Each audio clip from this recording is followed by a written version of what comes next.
નમસ્કાર. ચાલો આજે વાત કરીએ એક એવા મોટા સમાચારની જે ગુજરાતના લાખો કોન્ટ્રાક્ટ કર્મચારીઓ માટે કહી શકાય કે એક આશાનું નવું કિરણ લઈને આવ્યા છે. હમણાં જ હાઈકોર્ટે એક એવો ઐતિહાસિક ચુકાદો આપ્યો છે જે હજારો પરિવારોના ભવિષ્યને એક નવી જ દિશા આપી શકે છે. તો ચાલો આમાં થોડું ઊંડા ઉતરીએ અને સમજીએ કે આ આખા નિર્ણયનો ખરો અર્થ છે શું. જો કોઈ 5 વર્ષ કે તેથી વધુ સમયથી કોન્ટ્રાક્ટ પર કામ કરી રહ્યું હોય તો આ વાત ખરેખર ખૂબ જ ધ્યાનથી સાંભળવા જેવી છે, કારણ કે હાઈકોર્ટનો આ આદેશ સીધો જ એમના ભવિષ્ય સાથે જોડાયેલો છે. આ કોઈ નાનોસૂનો નિર્ણય નથી. આ એક એવો નિર્ણય છે જે વર્ષોની અનિશ્ચિતતાનો અંત લાવી શકે છે. તો આ સમગ્ર લડતનો મૂળ કારણ શું હતું? બસ આટલું જ. એક કામ પણ વ્યવહાર બે. ચાલો સમજીએ કે વર્ષોથી ચાલી આવતી આ અસમાનતા આખરે છે કેવી. જરા આ તફાવત પર નજર નાખો. આ જ તો આખી વાતનો સાર છે. વિચારો, પંચાયત હોય, આરોગ્ય વિભાગ હોય કે પછી શિક્ષણ વિભાગ, કોઈ પણ સરકારી વિભાગમાં કામ એક જ, પણ કર્મચારી બે. એક છે કાયમી, જેને પૂરો પગાર મળે, ભથ્થા મળે અને સૌથી અગત્યનું નોકરીની સુરક્ષા મળે. અને એની જ સામે બીજો છે કોન્ટ્રાક્ટ પર, ઓછા પગારમાં, ભવિષ્યની કોઈ જ ગેરંટી વગર વર્ષોના વર્ષો કાઢી નાખે. બસ આ જ જે અન્યાય છે ને, એ જ આખી લડાઈનું કેન્દ્રબિંદુ છે. અને આ જ અન્યાય સામે જ્યારે વારંવાર રજૂઆતો પછી પણ કોઈએ ન સાંભળ્યું, ત્યારે આ લડત પહોંચી હાઈકોર્ટના દરવાજા સુધી. એટલે કે આ લડાઈ માત્ર નોકરી બચાવવા કે પગાર વધારવા માટેની નહોતી, એ હતી ન્યાય માટે. સમાન કામ, સમાન વેતનનો જે મૂળભૂત સિદ્ધાંત છે એના માટેની લડાઈ હતી. વર્ષો સુધી સેવા આપ્યા પછી પણ એક બીજા દરજ્જાના કર્મચારી તરીકે જીવવાના અન્યાય સામે આ એક પડકાર હતો. અને પછી વર્ષોના સંઘર્ષ પછી આવ્યો હાઈકોર્ટનો એ ઐતિહાસિક ચુકાદો, જેણે બધી જ અટકળો અને અનિશ્ચિતતાઓનો અંત આણ્યો. આખા ચુકાદાનો સૌથી મહત્વનો શબ્દ કે આંકડો જો કોઈ હોય તો એ છે 5. 5 વર્ષની નિરંતર સેવા. કોર્ટે આપેલા આ એક માપદંડે જાણે બધું જ બદલી નાખ્યું.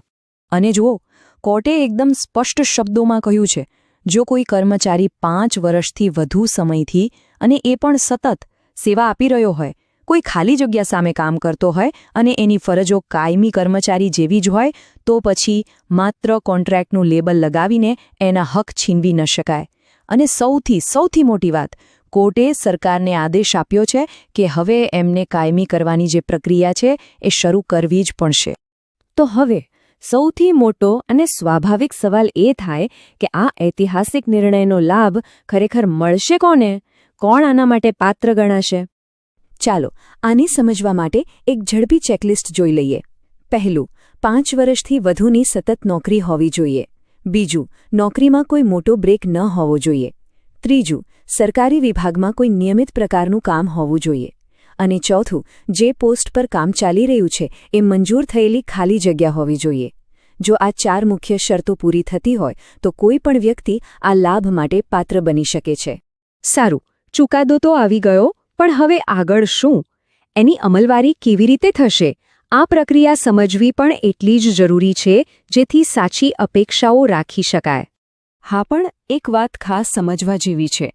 એવું નથી કે ચુકાદો આવ્યો એટલે કાલે સવારે જ ઓર્ડર હાથમાં આવી જશે. ના, આ પ્રક્રિયા રાતોરાત નથી થવાની. સૌથી પહેલાં તો જે તે વિભાગ સર્વિસ રેકોર્ડની ચકાસણી કરશે. પછી જે પણ કર્મચારીઓ પાત્ર ઠરશે એમની સિનિયોરિટી નક્કી થશે. ત્યાર પછી ખાલી જગ્યાઓ કેટલી છે એની ખાતરી કરાશે અને છેક છેલ્લે સરકારી નિયમો પ્રમાણે કાયમી કરવાના ઓર્ડર થશે. એટલે કહેવાનો મતલબ એ છે કે ધીરજ રાખવી અને પોતાના બધા જ ડોક્યુમેન્ટ્સ તૈયાર રાખવા એ અત્યારે સૌથી વધુ જરૂરી છે. આ બધી કાયદાકીય વાતોથી પર આ ચુકાદાની જે માનવીય અસર છે એ ખરેખર ખૂબ મોટી અને ઊંડી છે. આ માત્ર નોકરીની સુરક્ષાનો સવાલ નથી. વિચારો, જે માતાપિતા વર્ષોથી એક અનિશ્ચિતતામાં જીવતા હતા, એમની આંખોમાં આજે ખુશીના આંસુ છે. હવે એ પોતાના બાળકોના ભવિષ્યનું આયોજન કરી શકશે, ઘર માટે લોન લેવાની હિંમત કરી શકશે અને સમાજમાં એક ગૌરવભેર જીવન જીવી શકશે. આ જીત આર્થિક ઓછી પણ સામાજિક અને ભાવનાત્મક રીતે ખૂબ મોટી. અને સાચે જ આ ચુકાદો પેલી જૂની કહેવતને સાચી ઠેરવે છે. એ સાબિત કરે છે કે સંઘર્ષ ભલે ગમે તેટલો લાંબો હોય, કદાચ વિલંબ થાય, પણ અંતે સત્ય અને ન્યાયનો જ વિજય થાય છે. તો અંતે સવાલ એ થાય છે કે આ જીતનો ખરો અર્થ શું છે? શું તે માત્ર થોડા કર્મચારીઓને કાયમી કરવા પૂરતું જ સીમિત છે, કે પછી આ શ્રમ અધિકારો અને સામાજિક ન્યાય માટેની એક મોટી લડાઈમાં એક મહત્વપૂર્ણ સીમાચિહ્નરૂપ છે? આ એક એવો પ્રશ્ન છે જે આપણા સૌને વિચારતા કરી જાય.